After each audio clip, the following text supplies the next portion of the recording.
One thing I've never understood about caves is chimpanzees. The Latin name for chimpanzee is pan troglodyte, and troglodyte means cave dweller. And when you watch them on telly, when David Attenborough's watching them and narrating, they're always in the woods, aren't they? They're in the jungle. They don't live in caves. So why is the Latin name for chimpanzee pan troglodyte?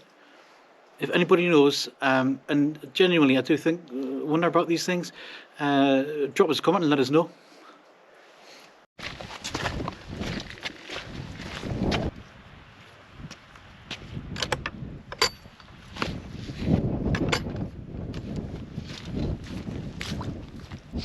Hiya, it's Graham here. Got myself out again for another wild camp, and this time I'm going to do something I've never done before.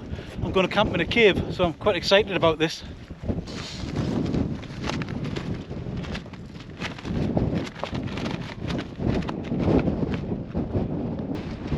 You'd be hard pressed to bivvy in this cairn. It's so rocky, there's no flat ground, no green ground. And there's a little rectangular shape here, but too full of rocks to bivvy. There's a good spot just off the cliff face down there though. I've camped at before. I love this weather-worn rock formation. It's like a stack of old plates.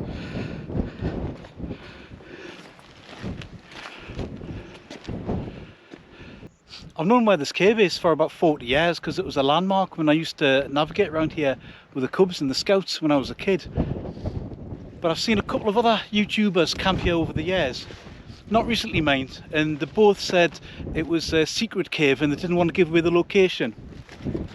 So I'm going to honour that, and I'm not going to tell you exactly where it is. But really, it's no secret to say I'm somewhere in the Simonside Hills. And a few of you, I think, might well recognise the cave, and if you do, comment, but just let's keep it between ourselves.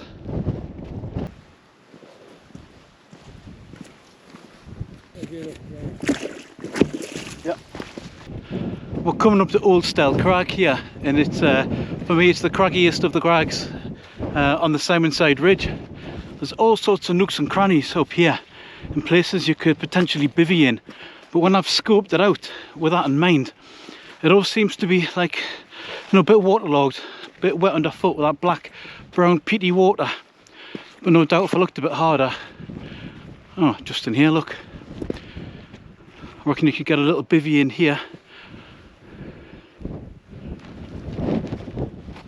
Let's crack on though, because we're probably still got a little while to go before we get to the cave.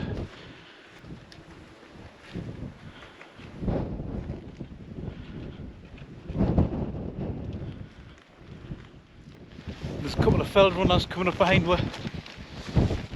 There's always somebody more energy than you. Haven't you always found that? It's hard work, like, all credit to them. The rain was so bad just before I set off, I nearly called it off. But at the last minute, Adrian, Mountain Hopper 57, said he could come, and so I thought I'd chance it, because he was quite keen. So the rain's held off. I'm really, really grateful for that. What's getting me down now though is the wind is pretty ferocious up here. I can only hope when we get to the cave that it's not blowing in the front and it's a bit more sheltered.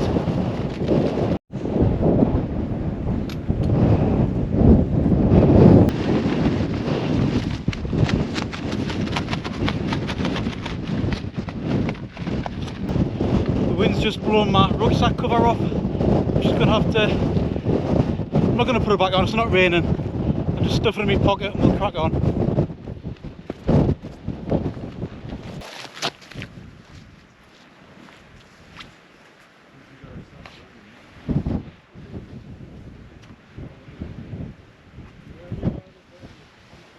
JF.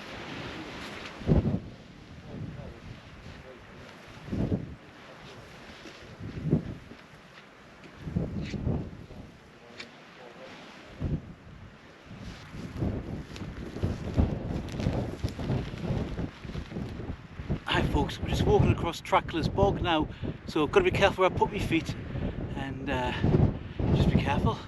I'm almost falling over. Not today though. Golly gosh, we're coming up to the cave now, but the heather here is really steep.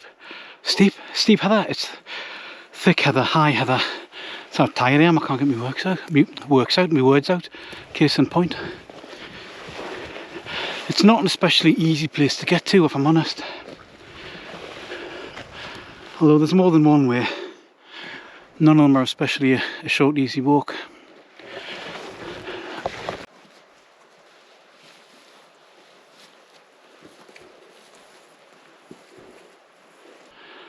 Right guys, we've got to the cave here, but this is not exactly as I wanted to find it. Come and take a look at this. It is absolutely flooded with greeny, browny water, an inch deep or so, and we certainly can't sleep in here tonight. Let's take a closer look in anyway. Yeah, so it's really quite a low sandstone cave. I've got to crouch here, can't quite stand up, short as I am. There's an old tin can here. Oh, do you know what it is? There's rubbish even here. Bag of rubbish in the corner and discarded tea lights. And this is just, look at this. Oh, I've dropped my glasses. Oh man. It's thick of mud on the floor. Oh look. This is nothing I'd want to camp in, even with a bathtub floor on the tent. There's a little wall of rocks people have placed around the front, which is quite nice for a bit of shelter, but it's just so wet and damp in here, it's an absolute no-go. So that might seem totally disappointing, and it is a bit, but it's, you know, it's not all lost. I'm still outside.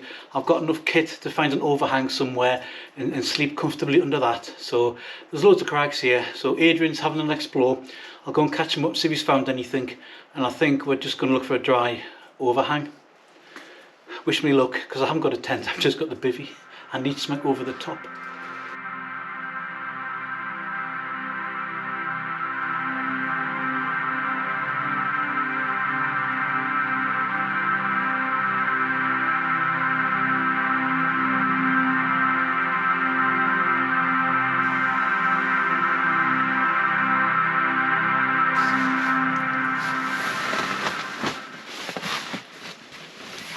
There's a great big rock overhanging here, and I'm tucked nicely underneath there. I brought a ground top to get under my bivvy, but I didn't bring a top over the top. I didn't bring any guys or poles or anything, so I'm glad we found the overhang here. It's even got a handy hanger for your rucksack. All I've got is a cheap top, ground top underneath. I've got the expert mattress. I've got for a change, I've got this, it's the DD hammock quilt.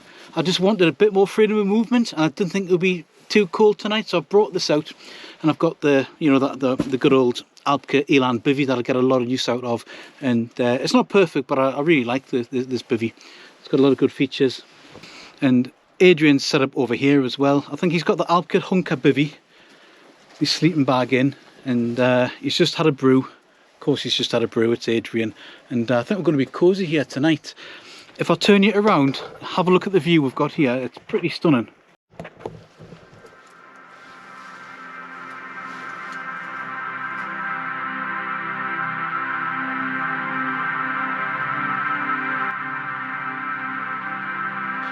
I'm just going to chop my onion up now, and I've got this beautiful little Alox wasabi knife.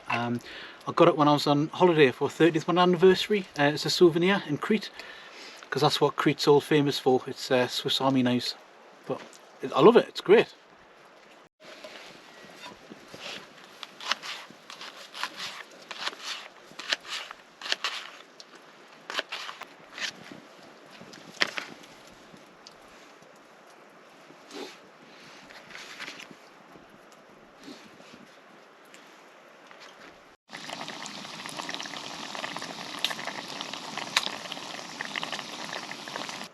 While my onions are cooking, I'm just going to have a cheeky Shiraz, cheeky mouthful of Shiraz.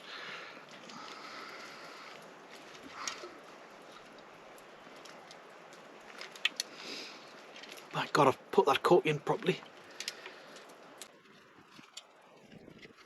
Cheers, everyone.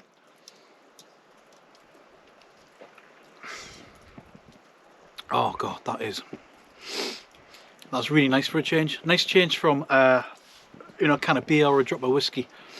Cheeky merlot, really nice.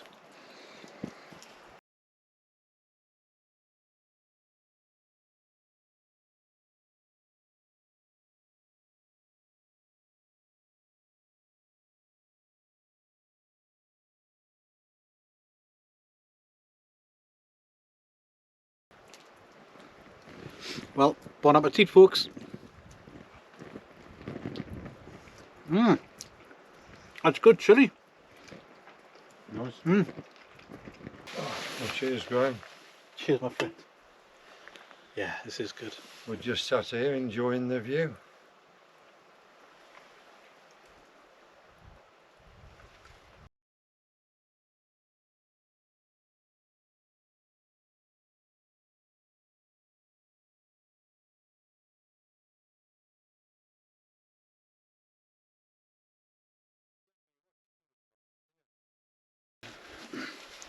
This is fantastic, guys. What a fantastic night we're having. Just peaceful. Got a little fire going. And what more does a man need, or a woman? What more does anyone need than this? Nothing. Maybe a camper van and some good cigars, bottle of good wine, helicopter, good holiday. But this is good. This is still good. This is good. I'm off to bed soon, folks. It's just got really dark and it's getting cold now, and there's still a chill in the air. I'm looking forward to getting into my bag. I hope I don't get woken up in the night by an irritable Duegar.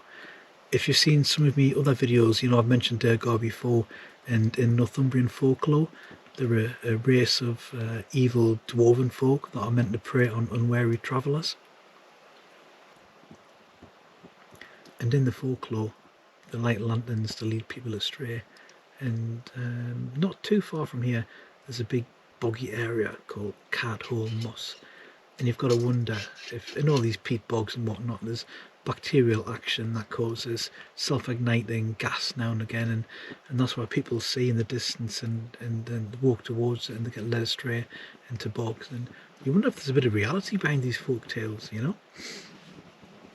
It's just a thought I've got when I'm sitting here. It's probably nothing in it, and I'm probably just I've had one mug too many of merlot.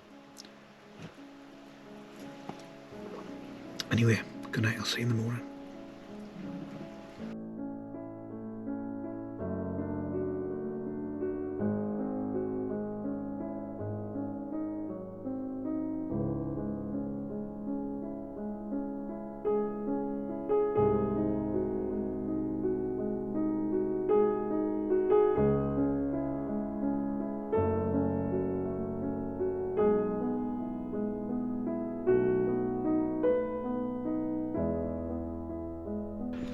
I really enjoyed that camp last night. It was great to finish nice and just come out into the hills, and just, even though the cave was flooded, my heart really sank at first. It really did, because I didn't have even a tarp I could pitch. I didn't have any poles or guy lines with us. But sitting under that overhang with a little buddy burner, watching the darkness come in on the trees below, and hearing the deer bark in the dusk was just great. And for once, I slept really well between 10 o'clock and 5:30. We got up early, set the alarm at 5:30 because we have to be back home. But thanks for coming along last night, and I'll see you on the next one.